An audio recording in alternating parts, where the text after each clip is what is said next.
So the thing that happened with affordable health care, from my perspective, is that it's kind of like this politician. A lot of them, they go on TV, they talk about their constituents, and they say they have the most expensive in the country. Let's just say it's expensive across the whole country, and the prices keep going up higher. So under the Affordable Health Care Act, they allocated a bunch of money, which apparently must have went to job creation. So they created all these urgent care. So they're always Robert F. Kennedy is always talking about access, access. They're saying access to. That doesn't necessarily mean that you're going to be able to get it. They just say you have access to.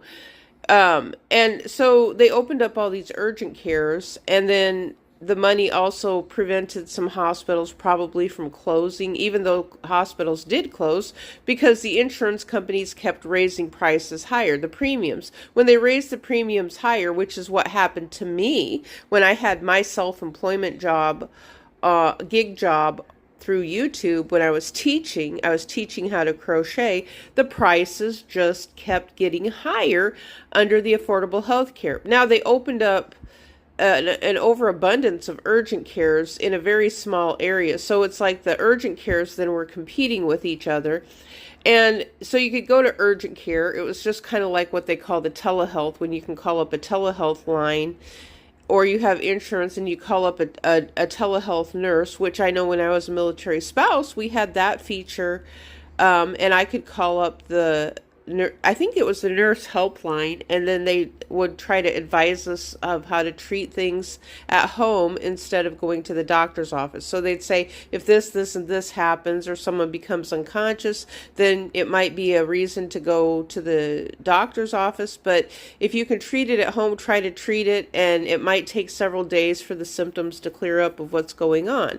But so there was all these individual urgent cares that opened up, which are just basically like a walk-in clinic. So which the military did have walk-in clinics. I think most of them do. They have walk-in clinics, but the wait might be a little bit longer. But there was more urgent cares. You could walk in. The price was still high. It was $80 to $120 just to see the doctor. So you don't even have insurance. They may or may not even accept your insurance.